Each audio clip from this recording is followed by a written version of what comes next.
no conocemos en Sonora la pobreza en su concepto en este tema. En verdad yo dije, wow, qué impresión ver tantos niños que necesitan, niños con discapacidad y cáncer, niños que vienen de poblaciones muy lejanas, en camión, en burro, en caballo, en lo que vengan, con tantas necesidades y que se ponen feliz por el hecho que le regales una torta y unos dulces, sabiendo que necesitan muchos medicamentos. Y tú dices, no sabemos realmente. Hoy como mamá que tengo ausente a Arad, que no lo tengo a mi lado, la vida ha sido diferente. Hoy no hay tiempo para mí. Y cuando me llevan a un niño con la discapacidad que yo trabajo, las discapacidades que puedo trabajar, no hay tiempo. Y necesito que el niño sea feliz lo más rápido posible. Para mí es mucho impacto porque yo le digo a mi hijo, papi, váyate, nos vamos al hospital. Se pone súper guapo. De hecho, es la última foto que tengo de él, que está con su máscara, con su chamarra, guapo. Mi hijo en la consulta, y es cuando nos dicen un 16 que había regresado la leucemia. Y yo volteé a ver al doctor y le dije, abracé a mi hijo y le dije, ¿sabe lo que significa esto, verdad, Doc? ¿Qué onda, plebes? Espero que estén muy bien. El día de hoy tenemos a Viviana Bautista. Ella nos va a platicar muchas cositas muy interesantes sobre temas muy diversos, desde la discapacidad, la inclusión, un poquito de su vida, la asociación que ella tiene actualmente. Así que le voy a pedir a Viviana que se presente. Viviana, muchas gracias por estar acá. Hola, gracias. Pues mi nombre es Viviana Bautista Mariscal. Soy directora y fundadora de la Ludoteca Ave Badú, Asociación Civil. Y pues bueno, ¿qué soy yo? Soy maestra, intendente, amiga, cocinera y de todo en Ludoteca. Realmente hacemos mucho por los niños que asisten a Ludoteca. A ver, cuéntame un poquito qué hacen ahí exactamente.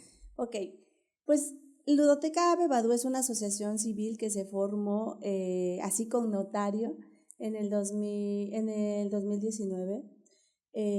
Esto más o menos pues en el tiempo de pandemia, porque necesitábamos medicamentos para los niños con cáncer. En ese entonces mi hijo enfermó de leucemia linfoblástica aguda y no teníamos medicamentos en el hospital. Batallaron mucho los hospitales para los medicamentos. Pero yo ya tenía la asociación años antes. ¿Qué te gusta? 6 años antes ya la tenía.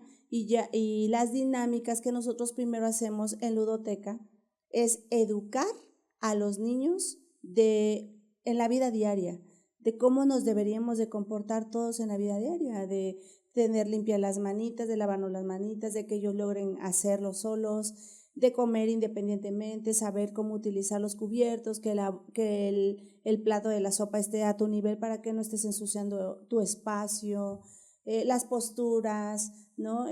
Todo lo que es ergonomía, antropometría. Estamos muy enfocados en eso porque es lo que nos permite estar cómodos para comer, porque sabemos que tenemos muchas problemáticas, muchos niños que tienen problemáticas en el lenguaje, ¿no? Pero todo esto es porque nuestro aparato fonador tiene alguna alteración. Entonces todo eso observamos con los niños y vamos de la mano con ellos, dándole mejor desarrollo, mejor higiene, una mejor adaptación al espacio, porque tú dirás, ay, wow, el espacio es súper sofisticado. No, es lo básico que tú tendrías en casa, ¿no? Un sillón, un comedor, y pues los niños tienen sus espacios, tienen sus materiales, su librero, tienen miles de cosas que los chicos tienen que aprender a respetar. Entonces la primera etapa que nosotros empezamos a trabajar es vida diaria, inserción a la sociedad de una forma saludable, respetuosa, porque trabajamos todo lo que es gracia y cortesía, ¿no? Entonces, ¿qué es la gracia y cortesía? Es desde el vocabulario decir para todo gracias, hola, buenos días, ¿cómo estás? Muy amables, ¿no? Y es hermoso porque tú lo ves en ellos, ¿no? ¿Qué más trabajamos en eso? Pues la educación también a nivel lectura, escritura, que a mucha gente le urge que su hijo lo obtenga, ¿no? En vez de otras cosas que son más importantes. Pero trabajamos la diversidad que existe en esto en la adquisición de la lectura y de la escritura. Entonces vamos en un proceso anatómico de cada uno de los niños para ver cómo lo ayudamos y sobre todo cómo vamos de la mano con la mamá, con el papá, para que podamos irlos orientando para que ellos trabajen en casa ciertas actividades. El segundo proyecto que tenemos en Ludoteca es Reciclando por Sonrisas, que se hizo esto cuando empezamos con la asociación porque necesitábamos medicamentos y Reciclando por Sonrisas se dedica a reciclar material, tapitas, botellas, cartón, latas, aluminio, todo lo que nos puedan donar, que sea valorizable para poder nosotros apoyar a un tratamiento de cualquiera de nuestros chicos que nos piden ayuda, tanto como discapacidad, como cáncer o lupus, ¿no? Somos somos la primera asociación civil a nivel nacional que trabajamos lupus, discapacidad y cáncer. Wow. Entonces, eso la verdad es muy grandioso porque pues el lupus se maneja similar el medicamento que el cáncer y discapacidad y cáncer, muchos me decían, ¿pero por qué? Bueno, mi hijo enfermó de leucemia linfoblástica aguda tipo B en el 2019, ¿no? El 10 de marzo nos dan la información y a partir de ahí nosotros empezamos a ver que no había muchas asociaciones que supieran de la discapacidad y cáncer, ¿no? Porque también son otras actividades, hay otras situaciones. Entonces, ahí fue donde yo entré y dije, pues bueno, mi hijo tiene cáncer y tiene discapacidad y pues tengo que prepararme para ver cómo poder ayudar, porque no solamente era mi hijo, había otras personas también, ¿no? Entonces, irnos educando en esta necesidad que se tenía en pandemia y fue muy, muy pesado, muy complicado este proceso que vivimos desde pandemia. A ver, Viviana, me gustaría regresarme un poquito hacia atrás. ¿Cómo se llamaba tu hijo? Arat. Arad, ok. ¿Arad lo tuviste a qué edad tú? A los 28 años. Ok. ¿Y 27, tú 28 años. sabías del diagnóstico el día que nace o lo conocías desde antes? No, el diagnóstico, él nace a los 8 meses porque yo estaba en Morelos y veo que hay alguna situación en la pancita, pero bueno, yo desde los 5 o 6 meses ya tenía problemas de aborto, ¿no? Ok. Entonces me estuvieron apoyando para retener al baby y ya después de ahí, a los 7, 8 meses, a los 8 meses me dice la doctora, ¿sabes qué, Viviana? Necesitamos que te alivies porque pues no hay algo raro. Entonces me fui a Ciudad Juárez a aliviarme porque pues nosotros vivíamos allá y a los 8 meses exactos me tuve a mi hijo Arat y fue cuando conocí el diagnóstico, porque te cuento que pues bueno, yo me capacito mucho en diferentes estados para ver los criterios de ciertos temas y empecé a conocer diferentes actividades médicas y con diferentes doctores me tocaba mi ultrasonido en el estado que estuviera, yo me lo hacía, ¿no? Pero no se dio esto, no hubo algo raro hasta que en Monterrey, me acuerdo, o Morelos, no me acuerdo, uno de esos dos lugares, me hice un ultrasonido y me dijo la doctora que la cabecita estaba más chiquita de lo normal. Pero que de las 4 medidas, pues él estaba dentro de las normales. Entonces, bueno, esa fue la primera situación, pero ya teniendo casi 8 meses de gestación. Entonces, cuando llegó a Ciudad Juárez, a los 8 meses ya nace mi hijo y ahí tenemos problemas de bilirrubina alta. Okay. Y pues bueno, eso es riesgoso. Y después el corazoncito y pero eso fue dentro de todo lo que a veces nos cuentan de otros pacientitos, pues fue lo menos grave, ¿no? Pero Así es. sí tuvimos esa situación. Nos quedamos aproximadamente de 8 a 10 días en el hospital, los dos, para que le pudieran hacer un buen de situaciones de registros y todo, y tener todas las anotaciones correspondientes para él, pero no sabíamos. Realmente cuando a mí me lo entregan, me llevan al cuarto y pues yo lo veo muy hinchado, ¿no? Entonces el papá de mi hijo dice, se parece a tu papá, ¿no? Okay. Y yo dije, bueno. Entonces cuando me llevan al cuarto, yo me levanto y lo veo en la cuna, porque a mí me hicieron cesárea de urgencia. Ujú. Y lo veo y le dije, hola, Arat, tiene síndrome de Down, papi, pues bienvenido. Tú, o sea, en cuanto lo viste, ¿te diste Sí, cuenta? sí, es que yo ya trabajaba discapacidad desde antes. Yo daba terapias de natación epiglotales para niños con síndrome de Down y parálisis. Entonces, cuando yo lo veo, pues le di la bienvenida y pues desde ahí, o sea, pues cómo no vas a amar a tu hijo, ¿no? Yo sé que hay otras situaciones, hay otras personas que no logran desarrollar esto, pero la verdad es que lo vi y yo le hablé al pediatra y le dije, puedes venir porque Arad presenta síndrome de Down, y me dijo mi pediatra, ¿sabes qué, Viviana? No puedo ir al hospital porque no es ético, pero Arad tenga hoy síndrome de Down o mañana, siempre va a tener síndrome de Down, ¿no? Ujú. Y yo dije, pues sí es cierto, pero nada más quería corroborarlo, pues no Ujú. saber la palabra del doctor, que para mí siempre ha sido muy importante.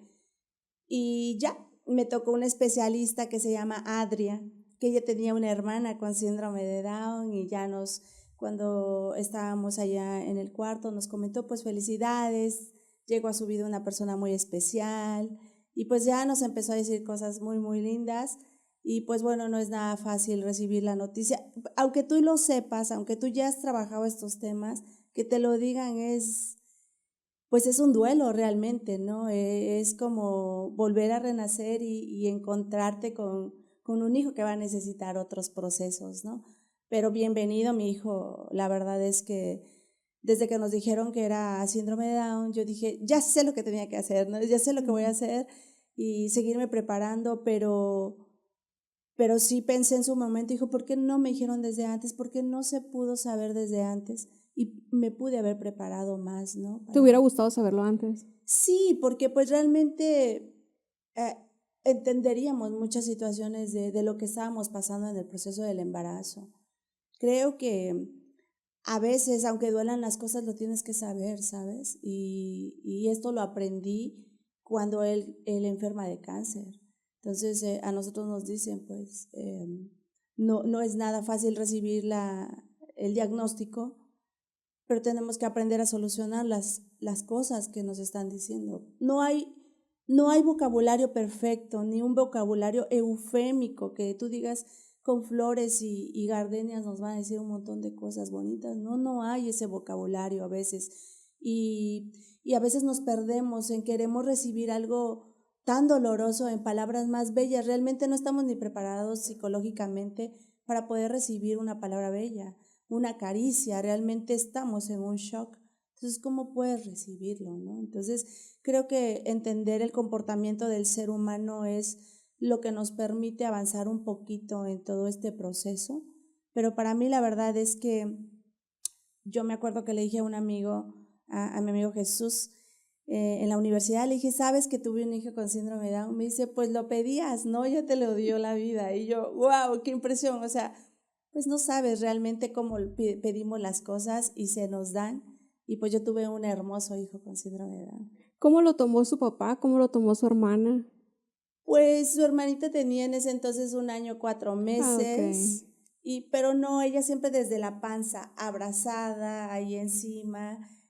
Yo casi no podía, tuve como 2 meses de casi no poder caminar porque sí estaba en riesgo. Ella me acercaba agua, comida, no era en verdad el amor más puro que puedes conocer en estas etapas como madre, como ver a tu hija, ¿no?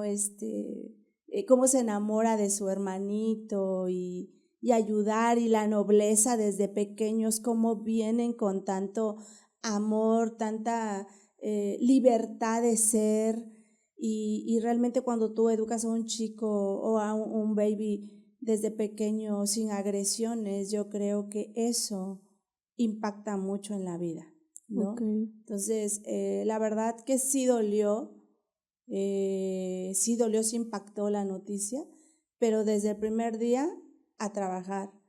Y tanto fue así que nos las pasamos el primer año de vida de mi hijo en John Landon Down, en una asociación que está en el Estado de México, y aprendimos muchísimo, muchísimo, y eran puros de chiquitos hasta el más grande, me acuerdo, 50 años, Wow.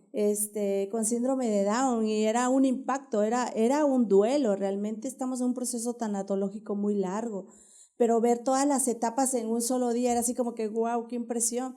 Y su hermana también afrontarla, tantas situaciones a temprana edad, pues imagínate, posiblemente ella era muy pequeña, pero hay un impacto visual que se te queda en el cerebro, que son las imágenes semánticas. Tal vez no sabes cómo se llama, no sabes cómo se interpreta en ese momento, pero tu cerebro lo va digiriendo poco a poco hasta irlo entendiendo y hasta que capta, ¿no? O cacha lo que vivió en ese proceso.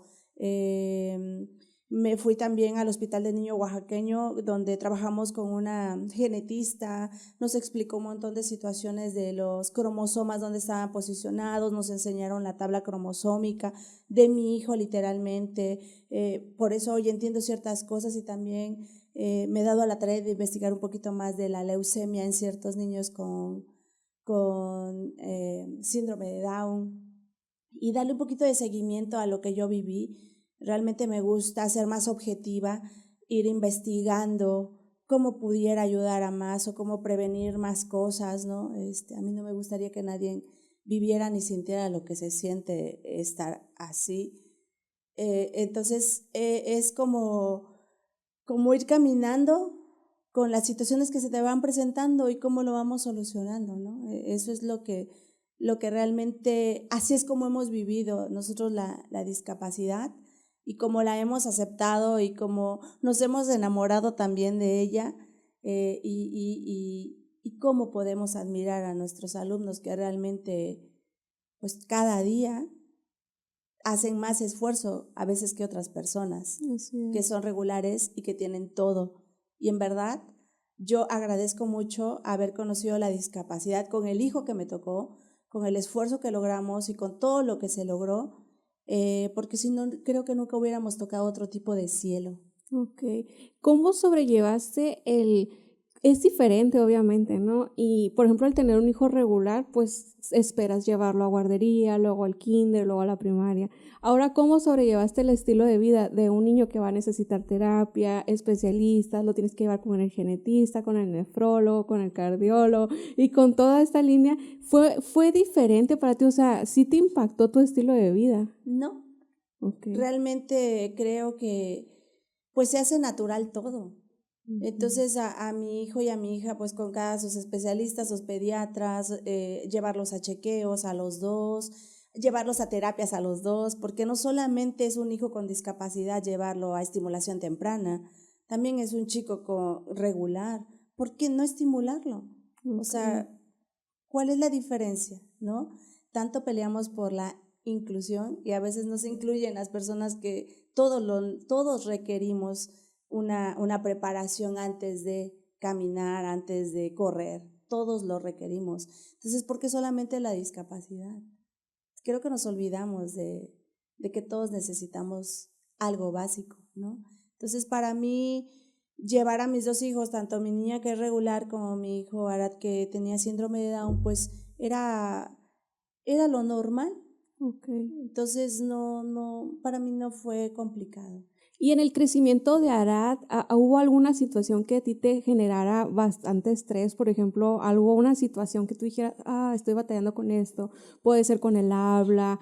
Caminó a los años. ¿A qué edad caminó? Mi hijo caminó más o menos a los casi 3 años. Sí, tardan un poquito más en caminar. Sí, hay unos, porque hay otros niños que yo tengo de año y medio que ya están caminando, al año ya están caminando. Realmente aquí hay una situación de una afectación a nivel cerebral, ¿no? Okay. Neuronal también, sus habilidades y su desarrollo. Realmente no todos están cortados con el mismo cuchillito del pastel. Realmente todos tienen habilidades totalmente diferentes y su crecimiento es totalmente diferente. En la terapia de lenguaje con Arad, nos fuimos poco a poco. Mi hijo tenía dislexia. Okay. Entonces eso se sumaba a la adquisición de de la lectura y la escritura, era complicado. La dislexia te distorsiona muchísimas cosas, no solamente en el habla, también en la cuestión corporal, tus lateralidades. El que necesitaran lentes también es otra necesidad para ellos. Entonces teníamos que ir cubriendo lo básico para lograr lo que la sociedad pide, ¿no? Lee y escribe. Ajá. Era como que te salía, ocupa lentes, bueno, le voy a poner lentes. Y luego, ocupa esto, y como que cada vez que te salía una situación, tú la ibas como que resolviendo. Claro, porque es como cuando inicias a caminar, ¿no? Entonces, ¿vas a ponerle los tenis más sofisticados del mundo? Pues no, todavía no, porque requiere primero tocar con sus palmas de los pies antes de probar cualquier otra textura. Entonces, vámonos primero con lo básico, con lo que necesitamos. Oye, y por ejemplo, has tocado un tema muy importante, que dices que no todos los niños están cortados con la misma tijera. Algo que a mí me han preguntado mucho, ¿existen niveles en el síndrome de Down?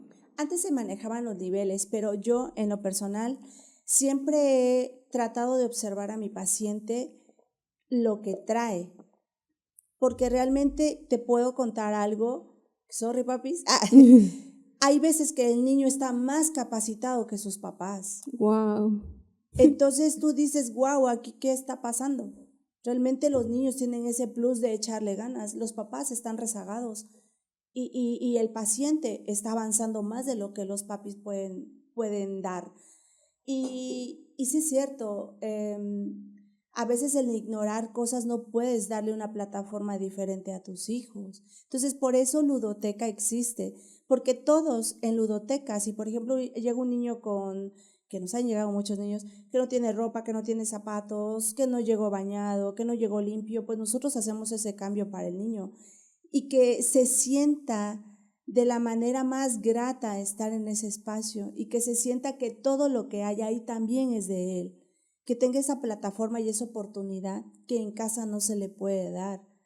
Y nosotros no juzgamos, simplemente es que desde la puerta para adentro de Ludoteca, todos los niños pertenecen a todo el espacio, todos los niños tienen los mismos derechos, tengan o no tengan discapacidad. Todos los niños tienen que tener el mismo respeto para todos, tengan o no tengan discapacidad. Entonces, esa es una de las cosas que hemos hecho en Ludoteca, poner esa plataforma y nosotros tener charlas de, oye, ¿cómo le harías? Y ponte estos zapatos y pruébate esto. Y hay veces ellos mismos hacen su mercado, compran, empiezan a entender diferentes dinámicas sociales que otros niños les enseñan. Escuchamos niños que hablan muchas groserías, hay niños muy maltratados, hay niños muy violentos, hay otros niños que son muy tímidos, otros que realmente no hacen nada literalmente.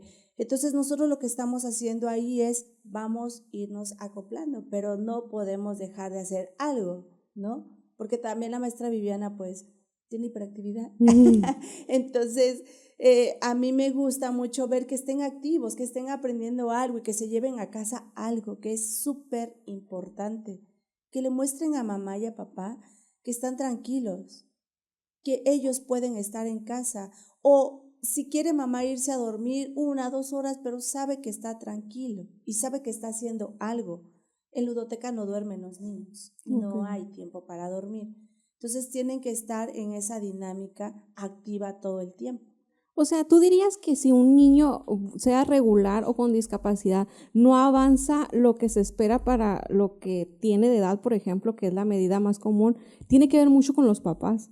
Claro, nosotros tenemos una media que se llaman los percentiles sociales, ¿no? De conocimiento, de estatura, de todo.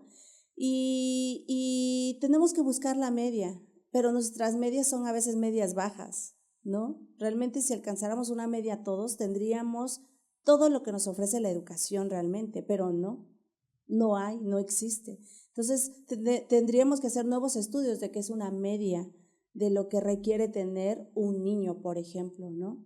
A los 5 años, un niño ya debería de ir al baño, ya se debería de lavar las manos, los dientes, ya sabría bañarse solo, pero no, realmente codepende del padre o de la madre para que logren hacer esas actividades. Ahora un chico con discapacidad severa, te creo, batalla, pero te cuento algo, en Ludoteca hemos tenido situaciones muy severas que yo la verdad estoy muy contenta de que muchos papás logren estar siempre en la dinámica. Yo me acuerdo mucho de Janet. Janet tenía parálisis cerebral e intelectual y la mamá era muy luchona, la verdad.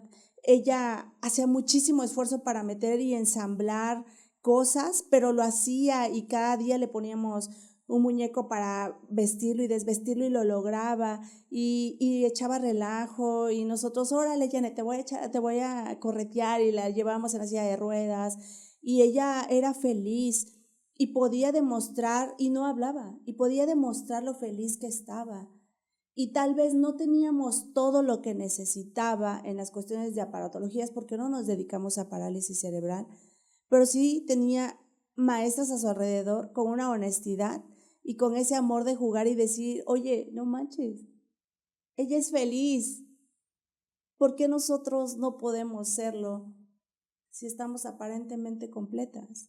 Entonces, es como valorar este espacio y aprender también de ellos hacia nosotros. Entonces, sí, ella le echaba muchas ganas con la psicomotricidad fina, con su mismo cuerpo, soportar y esa fuerza, tú veías la fortaleza que tenía y decías, pues, si ella, que tiene parálisis cerebral intelectual, está en una silla de ruedas, los demás pueden lograr esto y mucho más, ¿no? Pero ¿de quiénes depende primero? Que los papás motiven, que los papás permitan, porque también esto también es un tema, pues, de tocar el duelo de los padres, ¿no? Hay papás que me dicen, pues, no te metas en mi vida, pues, sorry, pero es que si no te reeduco, entonces, ¿cómo le voy a hacer para reeducar a mi niño? Requiero de tu ayuda. Y si no estás lista, puedes regresar cuando estés lista o llevarla lento hasta que tú estés lista. Pero, sabes, no hay tiempo. ¿Cuál es el comportamiento de un padre que no ha avanzado en su duelo? Wow, que no avanzaba en su duelo. Pues bueno, uno de los síntomas que nosotros hemos observado cuantitativamente es el rechazo hacia el hijo. ¿Rechazó literalmente? Sí, Así. sí, no lo quiero.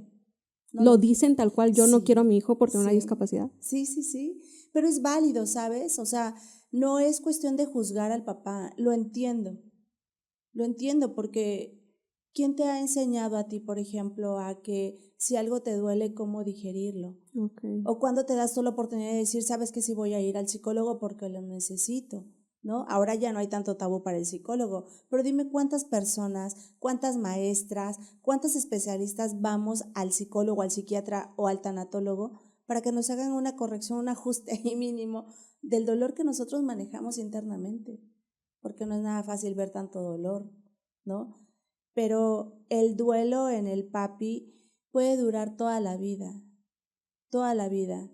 Hay papás que no sueltan a sus hijos por miedo. Entonces, es un tema muy interesante, pero que no se debe de juzgar ni se debe de culpar, porque realmente ya nos sentimos culpables por muchas cosas. Entonces, realmente yo lo que los invito a los papás es que podamos ir adaptándonos a más cosas, ¿no? Hay un libro que se llama Acomoda tu desmadre, ¿no? Ese está muy bueno. Por ejemplo, también Doña Huevotes, que nos las dejaron leer. Y yo se los invito también a las mamás. Miren, mami, les dejaron este de tarea a una mamá, quien guste, ¿no? Vamos a leer el cuadernillo de la Secretaría de Educación y Cultura. Listo, aquí está. Yo les digo lo que no me parece y lo que me parece que la verdad la mayoría no me parece.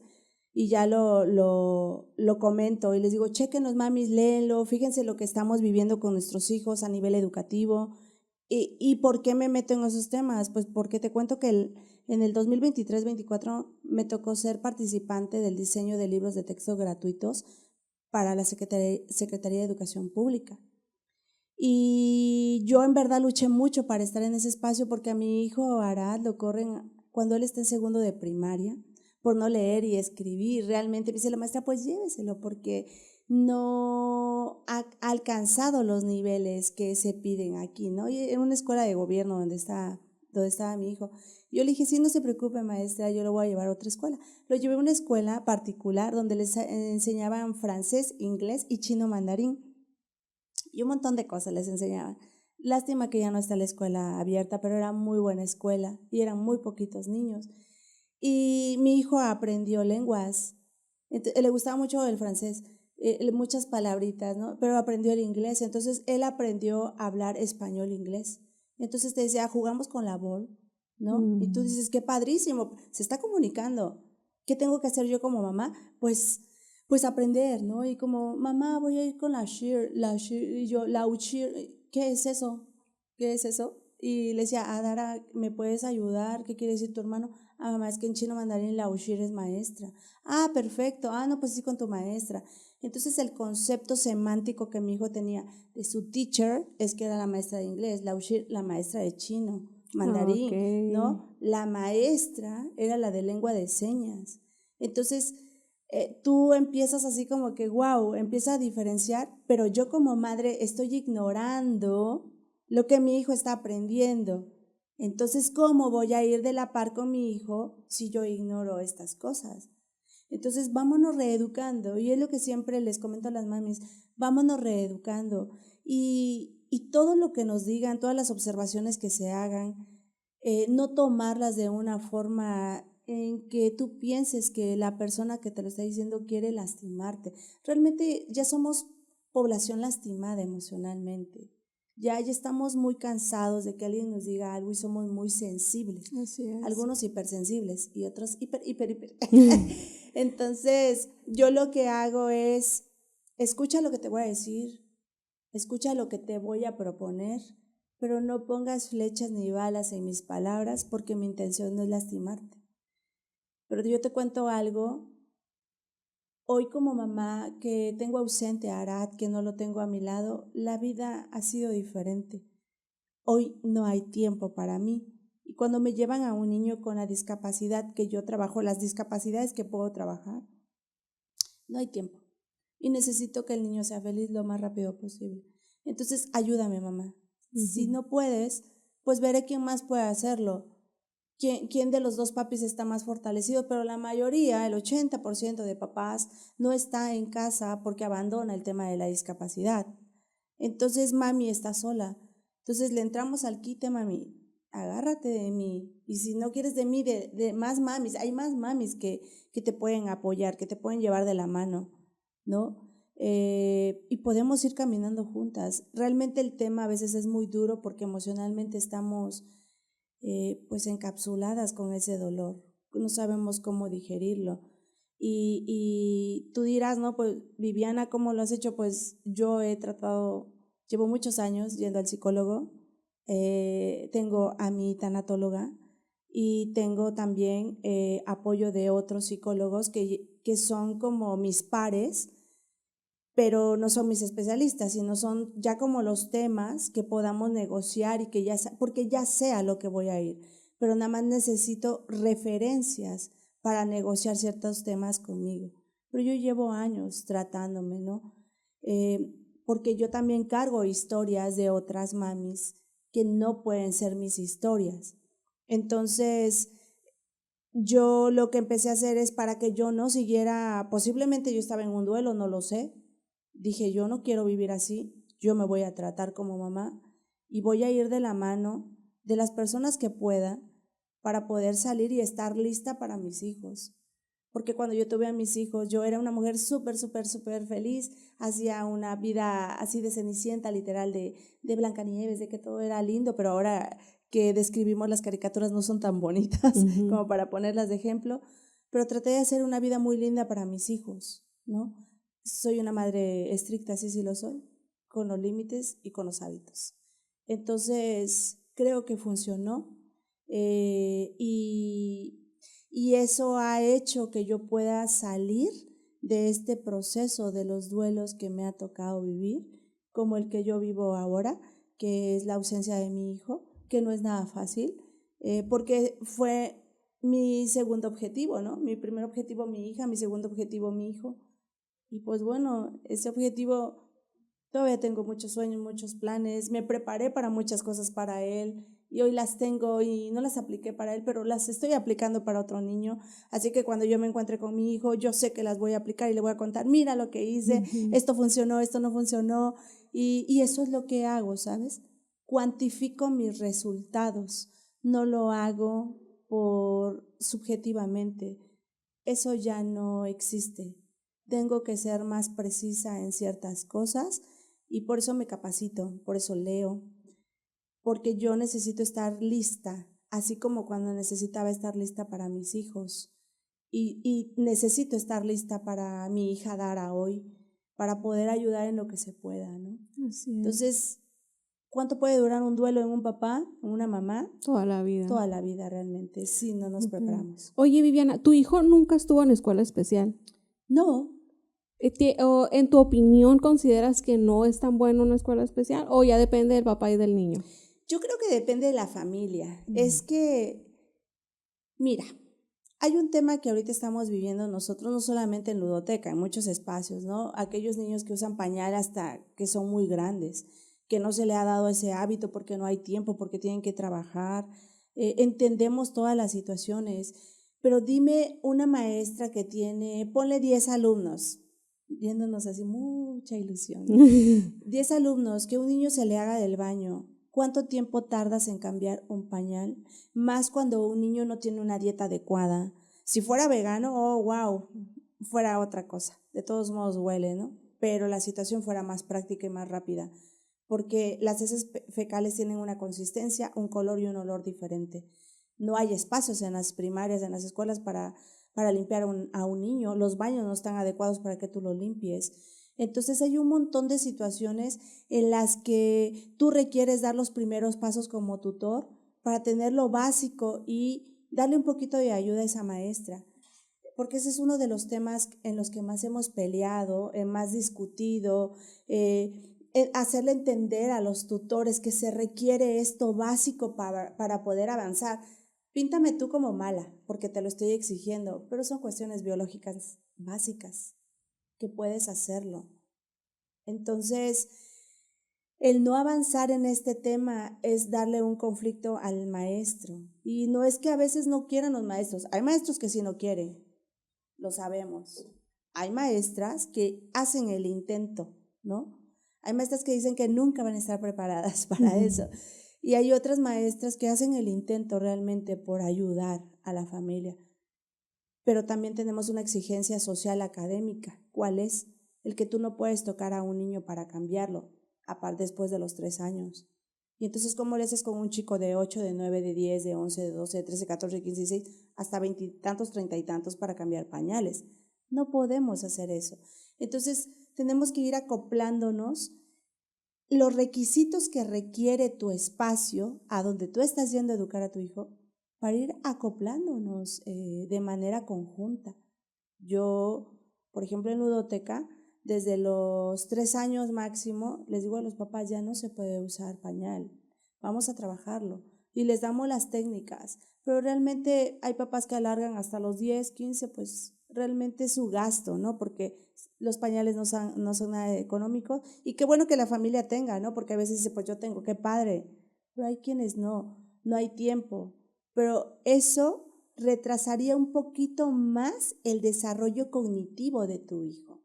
O sea que si tú lo quitas a tiempo, vas a ayudar muchísimo más a nivel cerebral a tu hijo, porque vas adaptando nuevas habilidades para él o para ella, ¿no? Entonces, hay muchísimas cosas que pudiéramos hablar y desmenuzar de si te recomiendo una escuela especial o una escuela regular. Realmente tú sabes las habilidades que te están exigiendo dentro de una escuela regular.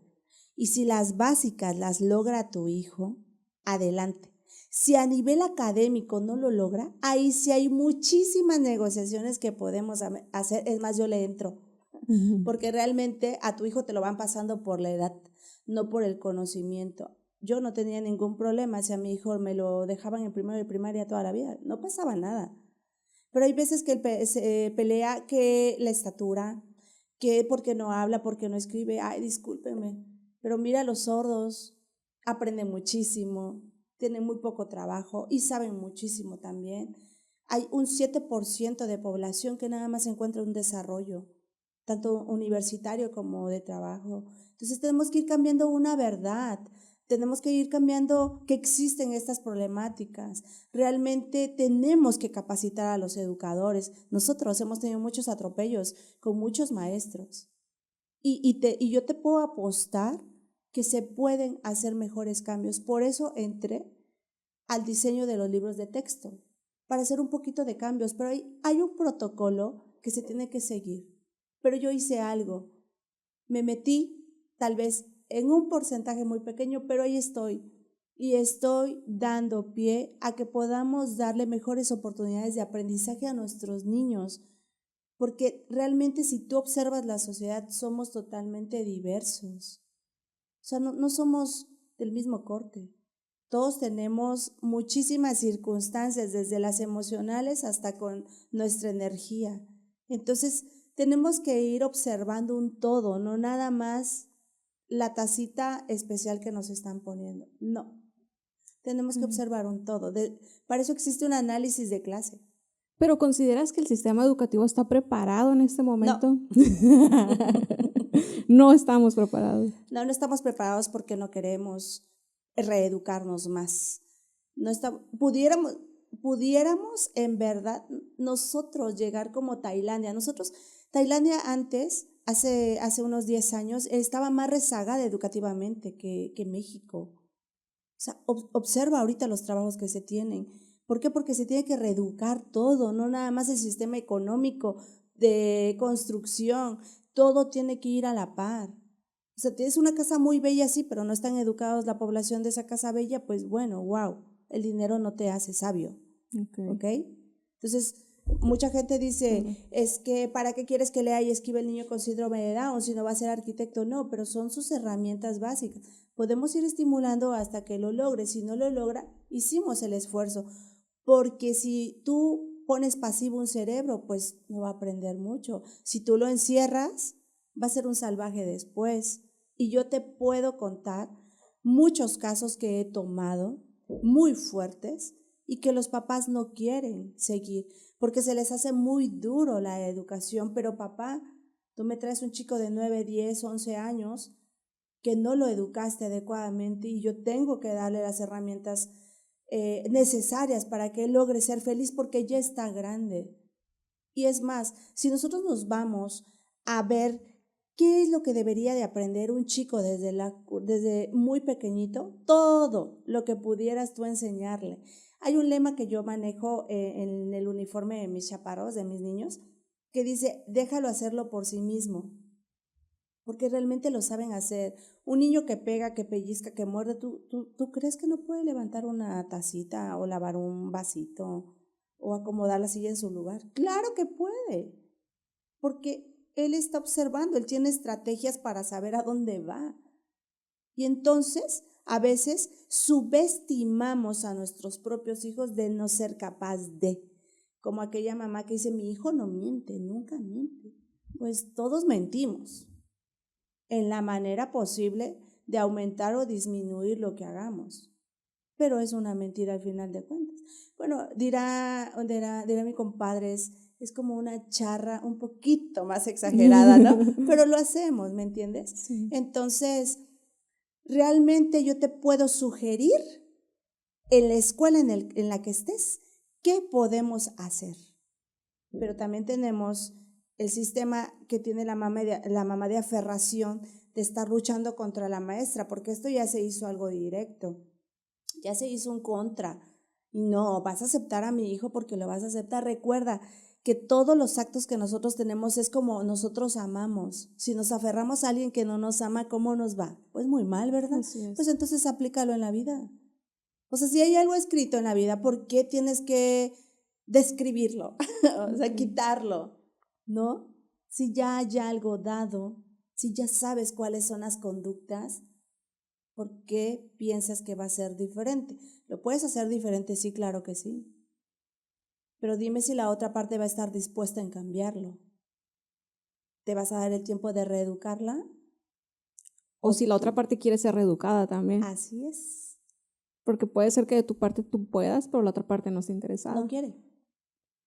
Y por ejemplo, en tu experiencia, el caso así más severo que te haya llegado.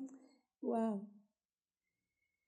Uy, aquí estaría una mamá viéndome así con sus ojos, porque siempre me dice una mami, es que mi hijo no sabe hacer esto, no sabe, mira, estos son perfectos, esto. Y yo me quedo así como que, bueno, es que creo que no has observado lo suficiente, ¿no? El caso más severo que he tenido es de un niño agresivo, pero agresivo impresionantemente, ¿De cuántos años?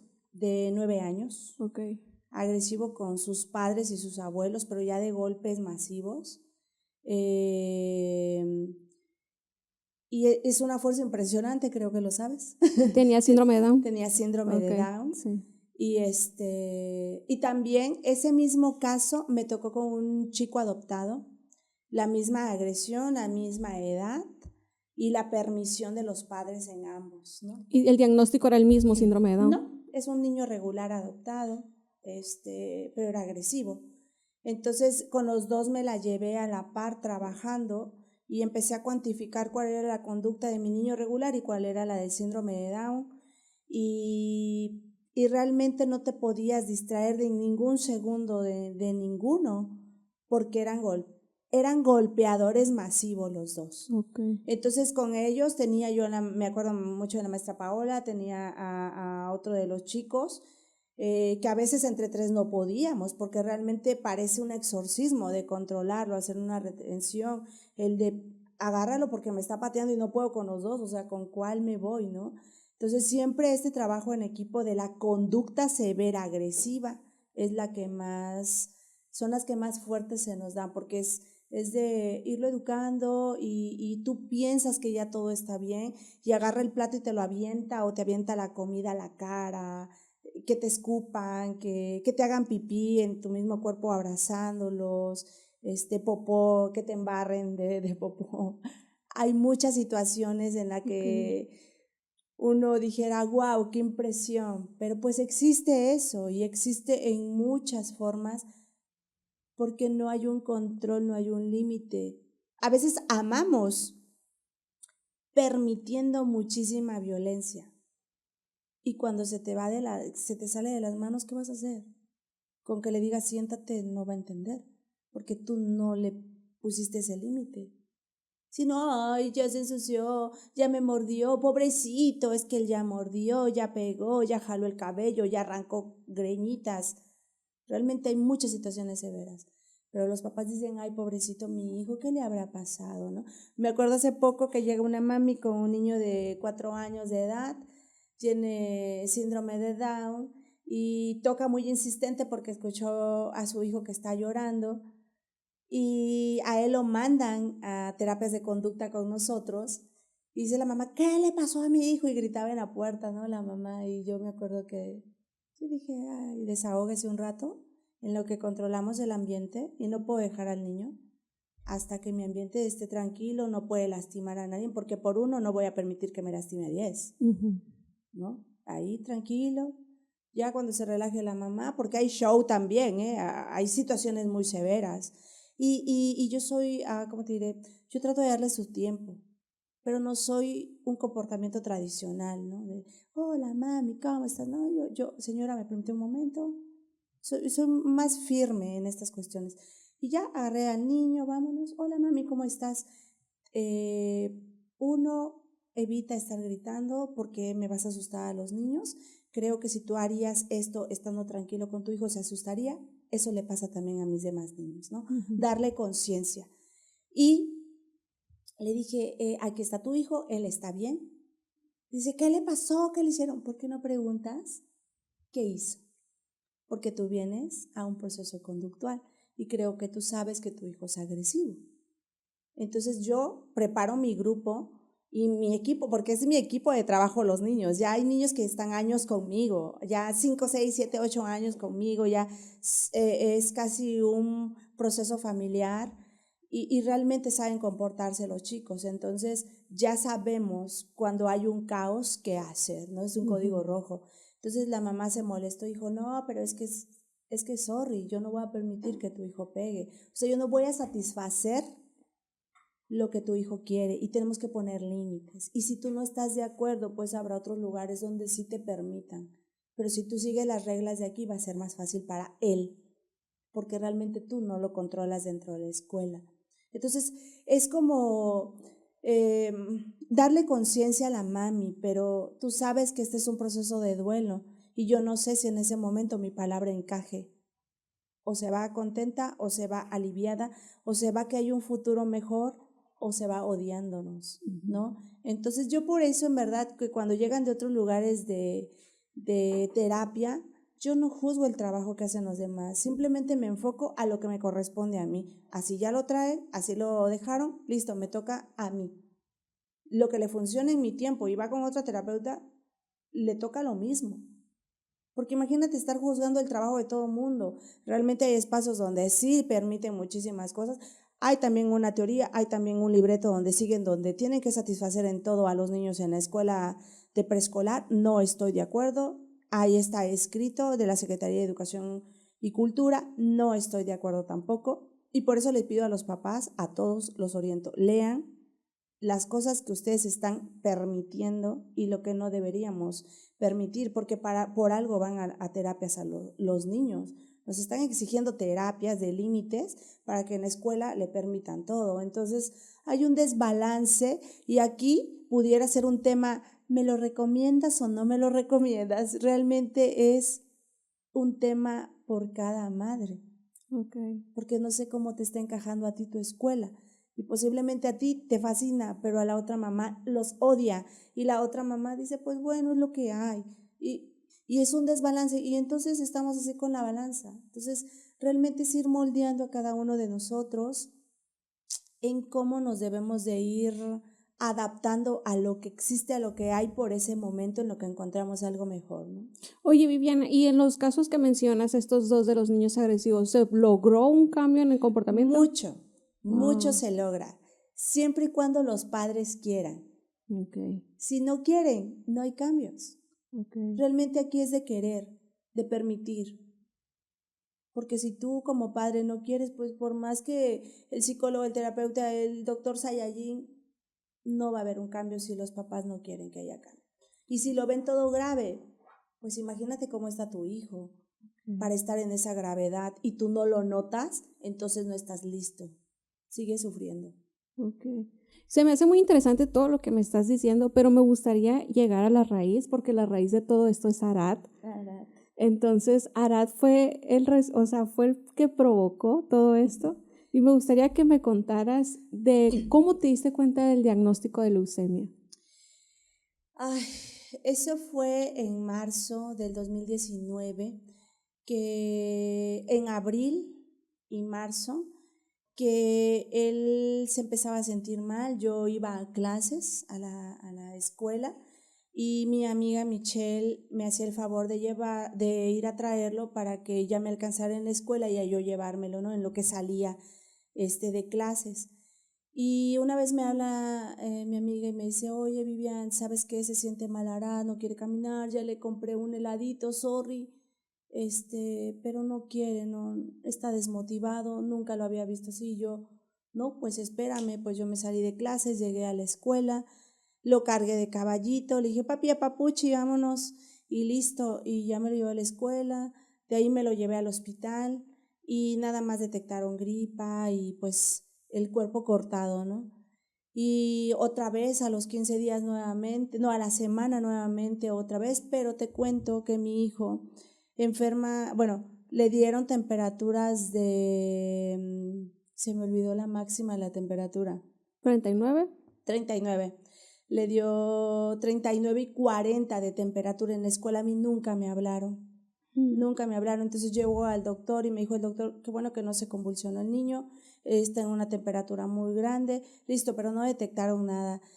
Y a la siguiente vez tampoco me dijo nada, me tocó ir a mí y veo que mi hijo se siente muy mal y lo cargo y le dije, vámonos otra vez al doctor, papi, y no detectaron nada. Pues habían asumido que él se había deprimido porque papá no estaba, había salido de viaje. Y pues normalmente salía siempre una semana, 15 días para hacer cuestiones de investigación. Y y pues bueno, mamá no cubre lo que papá cubre. Ujú. Entonces aquí había un juego de, papi, si te llevo a tal lugar vamos a hacer esto, jugamos fútbol, pero pues no. Entonces había como apagón emocional y le dolía mucho su pierna, siempre le dolió mucho el fémur desde chiquito. Entonces decía, mi pierna no puede caminar, porque a nosotros nos gustaba mucho caminar, ¿no? En las montañas, así.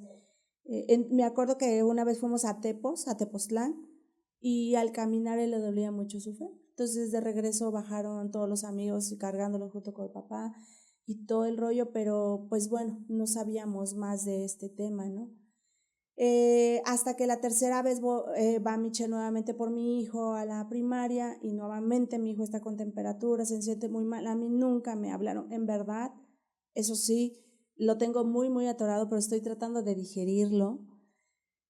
Y qué padre que hoy lo hablo, porque así nosotros como maestras debemos de ser empáticas del sentir de cada uno, y más cuando un niño no logra expresar lo que siente y cómo se siente, porque realmente hay muchos niños que soportan demasiado el dolor, soportan mucho las temperaturas, son súper, súper, súper, súper niños realmente.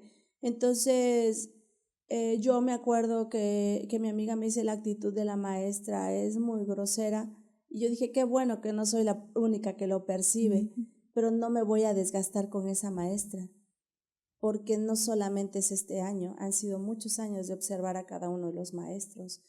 Y listo, le dije, no te preocupes, Mitch, voy contigo, y ya traje igual cargando a mi hijo, me lo llevó al hospital y faltaba unos 2 días para que llegara su papá, y estuvo él muy triste, le dolían sus piernas, yo le daba masajito, no sé qué más hacer, ¿no? Pues ya me habían dicho que era una gripa, pero eso no era una gripa. Entonces tú lo notas, las ojeras, el dolor de las piernas, no tenía petequias, o sea, puntos de sangre, no había, no se le presentaba, moretones no los había visto, más que los del fútbol, y llega el papá, él lo lleva el sábado a urgencias y ahí se queda, ¿no? Está bien.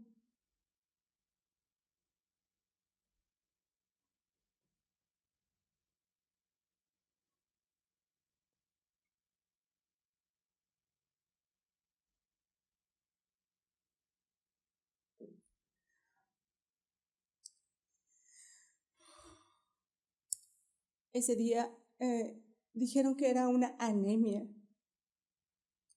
Había enseñado los índices, habíamos visto los análisis, y pues dijeron que era una anemia, principios de anemia. Dije, qué raro, pero bueno, la cultura de la alimentación en Hermosillo es totalmente diferente, y pues bueno, mi cultura de alimentación no era en su totalidad en ese momento de aquí, pero empezamos a hacer gestión nuevamente de la alimentación, y el 10 de marzo es que nos dicen que Ara tenía leucemia linfoblástica aguda, ¿no? Me lo dice la hematóloga González junto con el oncólogo Homero Rendón, y a partir de ahí, pues olvídate, a ver todas las sintomatologías que nosotros no habíamos percibido y que son de estas situaciones, ¿no? Que no solamente es la falta de apetito, sus emociones cambian muchísimo, el dolor del fémur, sus huesitos, que se le hagan moretones, las petequias mismas, que si tú lo agarras y pues no lo estás lastimando, pero se le pone su piel diferente, ¿no? Entonces, el que se cansara al jugar, el hacer deporte, nosotros hacíamos CrossFit, entonces él a veces estaba cansado, yo le decía, papi, échale ganas, o mamá, párate, échale ganas, carga más peso, ¿no? Y siempre él así fuerte, y no, se perdieron muchas cositas de ese tipo, y esas son las que nosotros empezamos a notar. A mí algo que me preocupó mucho fue, wow, es que no sé, cuando fuimos al doctor, al médico, no notaron nada. Entonces, ¿cómo le hacemos cuando eso ya médicamente no se está notando, no?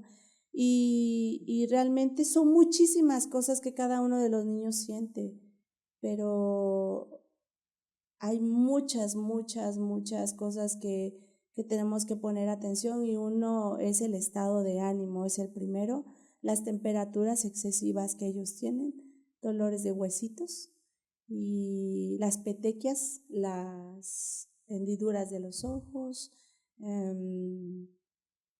no sé cuál me falte de esas que son como más expresivas, ¿no? Pero es que no solamente es eso, hay miles de cosas que no sé, quisiéramos tener un libro de resumen, ¿no? Realmente son miles de cosas, porque en el caso de mi hijo era leucemia linfoblástica aguda tipo B. Ángel, un amiguito que era de Arad, que tenía en ese entonces 17 años, 15 años tenía, él ya iba a salir y él tenía leucemia linfoblástica igual. Entonces él me dice, no se preocupe señora, él va a salir adelante, míreme a mí. Ángel falleció después, no, antes que Arad. Y todos los compañeritos, la mayoría de los jóvenes que estaban en pandemia con cáncer fallecieron, ¿no? Sumando a mi hijo. Y este espacio y este tema en Ludoteca se abre porque Arad no era tan legible en ciertas cosas del habla, entonces era un léxico nuevo dentro del hospital, manejar ese vocabulario que nos estaban enriqueciendo, pero pues no lo usábamos, entonces teníamos como el portacá del catéter, ¿no? Las agujas, que las venas, ir aprendiendo un nuevo vocabulario, entonces ese léxico específico era complicado para irle entendiendo en su momento hasta que él lo dominó. Pero ¿qué hacía mamá? Iba a visitar a cada uno de los pacientitos a decirle, mi amor, ¿qué sientes cuando te inyectan esto? ¿Qué pasa cuando esto, mami? Y entonces informarme de cada uno de ellos para yo poder ayudarle a mi hijo en lo que viniera. Entonces, pues empecé a entender un montón de situaciones, a anotar, a hacer gráficas.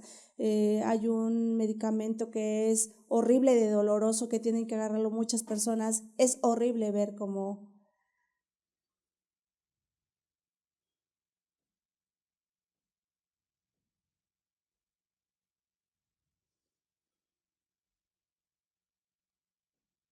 lastiman a tu hijo un medicamento,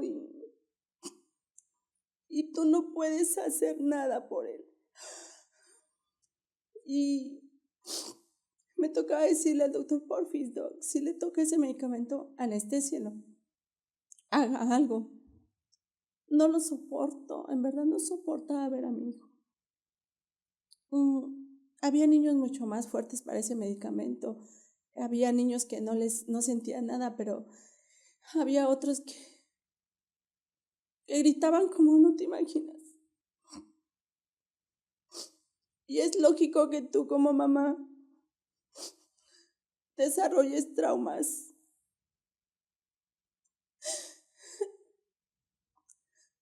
No puedes hacer nada. Y es muy duro, porque yo en su momento decía, voy a firmar la autorización de lo que está matando a mi hijo. Y era muy duro cuando yo lo decía, porque en realidad nada te garantiza que ellos vayan a vivir. Aparte, ahora tenía síndrome de Down y había muchos medicamentos que hacían daño. Muchos. El Metrotexate dañó muchísimo el cuerpo de mi hijo. Mucho. Y pues no es nada fácil que te digan en su momento, ya no hay nada que hacer. ¿Cuánto tiempo pasó desde el diagnóstico a cuando él fallece? Pasaron como casi 5 años, porque habíamos tocado la campana, ¿sabes? La habían dado de alta. Habíamos pasado a otra etapa, donde se cuidó casi un año, donde no estaba la enfermedad, y de repente por patear un balón nuevamente vimos que regresó la leucemia, porque el color de piel de sus piecitos era diferente y eso también se nota. Y para mí es mucho impacto porque yo le digo a mi hijo, papi, váyate, nos vamos al hospital. Se pone súper guapo. De hecho, es la última foto que tengo de él, que está con su máscara, con su chamarra, guapo. Mi hijo en la consulta, y es cuando nos dicen un 16 que había regresado la leucemia.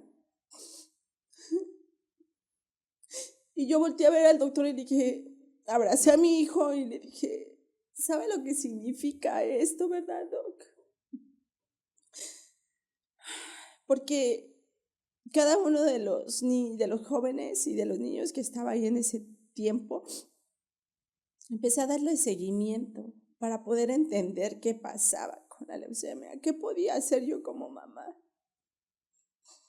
Es que no sabes. Yo amo a mis hijos muchísimo. Amé a Arad como algo que yo era. Porque si en su momento decían que la madre era la culpable del síndrome de Down, del cáncer y miles de barbaridades que a veces mencionan, pues ahí estaba puesta. ¿Qué más hago por mi hijo? ¿Qué más hago? Aquí estoy. Y no pasaba nada si alguien me decía que era culpable de cosas, total, hasta en los libros viene escrito. Pero, ¿cómo le ayudo a que este proceso tenga mejor calidad de vida, que mamá esté atenta, que mamá esté puesta, que mamá pueda tener lo suficiente para poder comprar ese medicamento que le va a quitar el dolor, que va a aliviar un poquito? Por eso llegó un momento en que puse un hashtag que decía, abrázame mi niño, que yo aliviaré tu dolor. Porque realmente es impresionante ver a tu hijo sufrir. Y no solamente era mi hijo, eran muchos niños. Y tú dices, ¿cómo hago para que esto no se repita? Es impresionante no apiadarte de eso. Y me tocó acercarme a muchas cosas, y a trabajar muchísimo. Y no paraba de trabajar, de investigar cosas, de hacer. Yo le mandaba muchos artículos al doc, le decía, doc, ¿y esto? ¿Y qué pasa? ¿Y en México cómo vamos con esto? Y muchas cosas, pero lo primero que teníamos que hacer en ese momento era los medicamentos que no habían, que estaban los tratamientos a destiempo, y que también eso sumó, pues irnos hacia donde íbamos. Y me tocó afrontar como mami a Durazo, decirle, aquí está mi botecito y órale, coopera. Porque no hay medicamentos. ¿Y cómo le hacemos? Me tocó, le mandé una carta a AMLO diciéndole que no había medicamentos, ¿cómo le podíamos hacer nosotros como mamás? O sea, no era cosa de, ven, dámelo nada más, sino, ¿qué hago? Dígame, ¿qué hago? Y yo, créame que lo voy a hacer porque era mi hijo el que estaba en ese tema, junto con sus amiguitos, porque hacen una comunidad también en este tema. Las mamás, algunas, ¿verdad? Las que aprendemos que con el dolor no se juega. ¿Conseguiste el medicamento? Sí, conseguimos muchas cosas conseguimos, muchas. Yo no tenía en ese entonces el acta constitutiva para poder gestionar más cosas, pero me moví de todos lados empecé a mover, decirle a la gente, yo vendo mole, quesillo de Oaxaca, cosas de Oaxaca, y si me debes 100 pesos, órale, súmalo, y a conseguir. Y me acuerdo que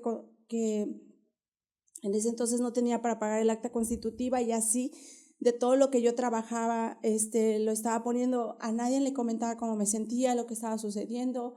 Solamente cuando mi hijo empezó a estar muy, muy grave, empecé a redactar cosas en mi Facebook, comentarle a todos los que me preguntaban, porque no era nada fácil. No ha sido fácil. Pero vamos caminando y empezamos a pedir. Desde Quintana Roo nos mandaban quimioterapias, Wow. otras asociaciones en México, desde Oaxaca, no sabes, no tienes idea. Este diciembre estuve en Oaxaca en asociación con causa, conociendo más familias. No conocemos en Sonora la pobreza en su concepto en este tema.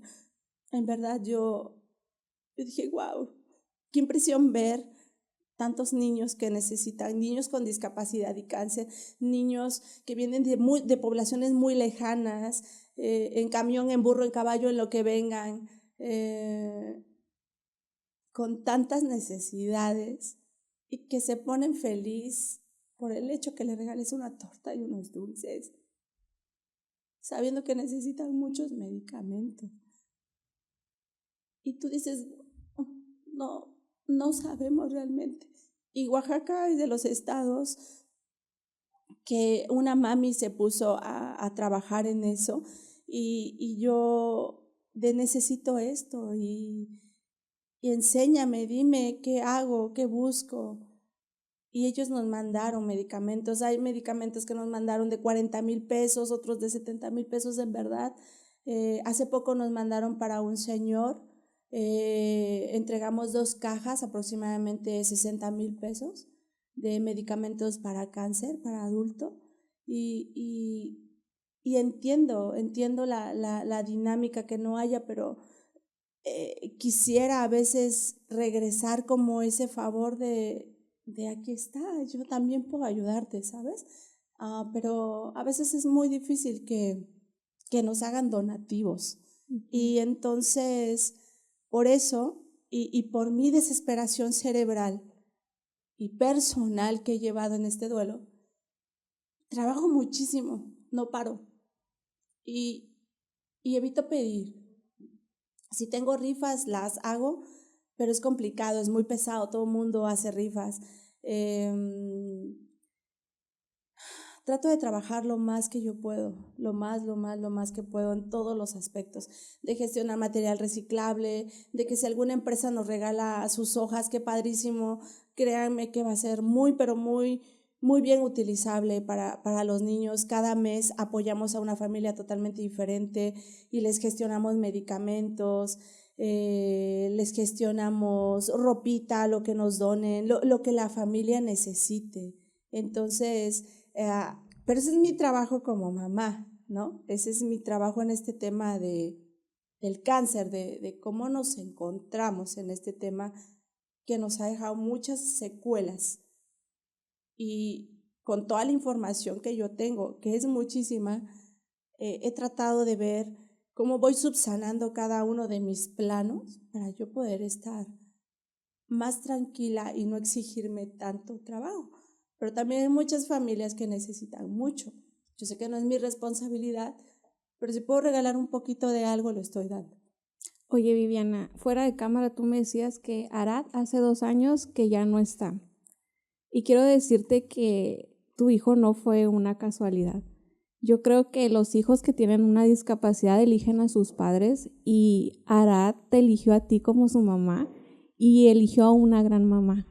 Y quiero decirte que todo el trabajo que haces desde tu trinchera es maravilloso y es enriquecedor para todos, y te escucho y veo cómo canalizaste el dolor y lo estás canalizando de una manera sorprendente en ayudar a otros, y no te sumergiste en tu dolor y te perdiste en él, sino que lo usaste para navegar y lo estás navegando muy bien. Entonces te admiro mucho. Gracias. Y quiero que sepas que Arad está muy orgulloso de ti. Y te aseguro que en algún momento se van a encontrar y se van a reír y van a volver otra vez él de caballito de arriba de ti y todo eso, y va a valer totalmente la pena. Pero el trabajo que haces actualmente con las familias no es en vano. No es en vano. Sí. No ha sido. De hecho, la última especialidad que tuve fue porque ahora le pusieron una tractoctomía. Y yo dije, pues saliendo de aquí, o cuando se lo quiten, empiezo las terapias aquí mismo en el hospital. Porque también a algunos niños iba y les daba terapia de lenguaje, ¿no? O alguna terapia que necesitaba, o platicar simplemente con ellos o con las mamis.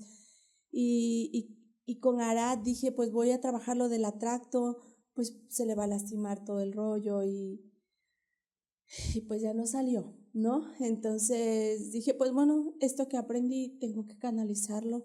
Exacto. Y tengo que hacer algo por alguien más que realmente lo necesita. Así es.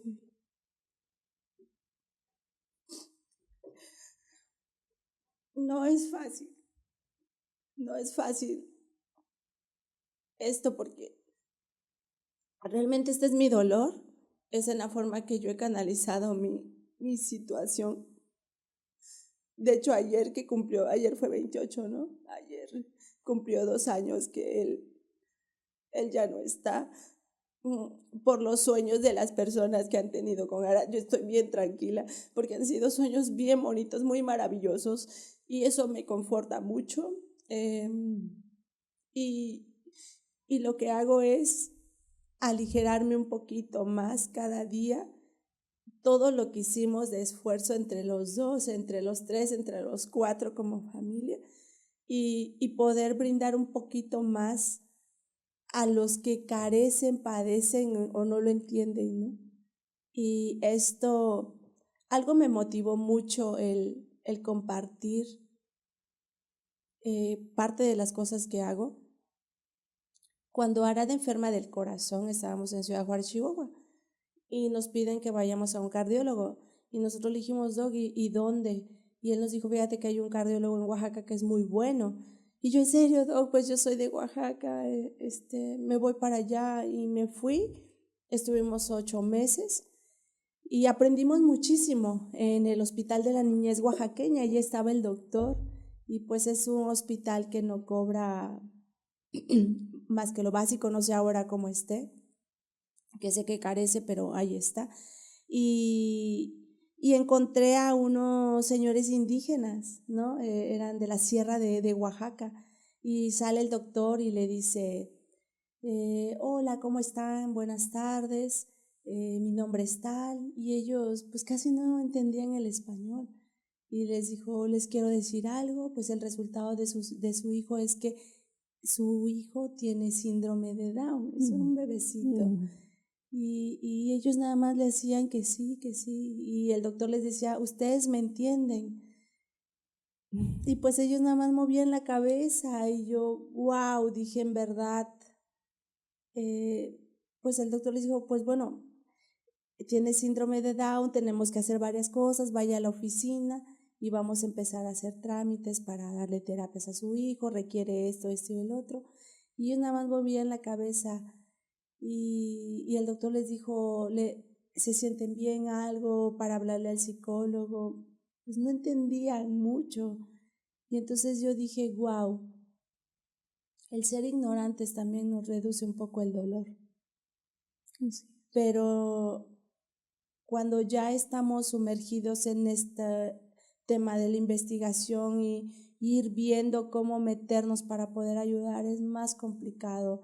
Pero algo que yo he aprendido a no meter tanto emociones es a que tenemos que actuar para que tu hijo esté bien. Y eso es lo que decía el doctor, ¿no?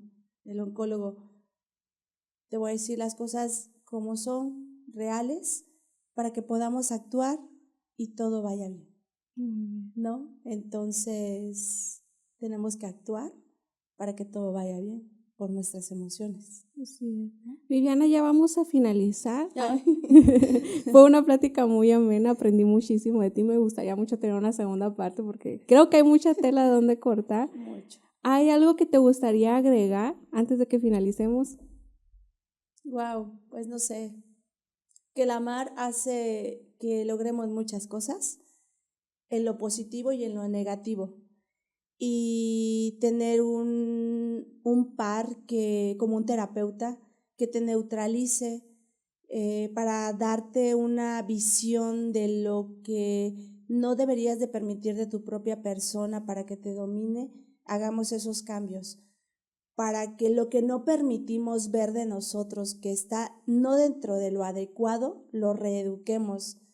Porque si tú tienes hijos, vas a hacer un impacto hacia tu hijo, tu hija. Entonces, amar es muy bonito, pero amar de forma inteligente es mucho más bonito. Entonces, yo hoy puedo decir que he tratado de amar de una forma más inteligente, porque una de las cosas que me preguntan es que ¿cómo sientes a los niños? ¿Tus hijos? No, son mis pacientes, son mis alumnos. Porque mi oncólogo me decía, o todos los especialistas, ¿no? Decían, si yo me encariño con Arat, vamos a echar a perder el tratamiento, porque vamos a meter corazón y no ciencia, ¿no? Entonces creo que eso es lo que he aprendido, así que es bueno amar a su medida. Y con conciencia. Claro, y eso te va a hacer sentir más saludable para ti, más tranquilo, y la vida va a ir más relajada en todos los aspectos. Muy bien, Viviana, muchas gracias por venir, gracias por abrirte, gracias por contar todo esto, de verdad estoy muy agradecida y creo que hemos aprendido bastante de ti el día de hoy. Gracias. Bueno, plebes, hemos llegado al final de este episodio. Yo la verdad me quedo sin palabras, no sé qué decirles, solo les digo que compartan el video, le den like y si ven que a alguien le pueda servir o le puede funcionar esto, pues compártenselo. Yo creo que hay bastante información que vale mucho la pena en este episodio, así que nos vemos hasta la próxima.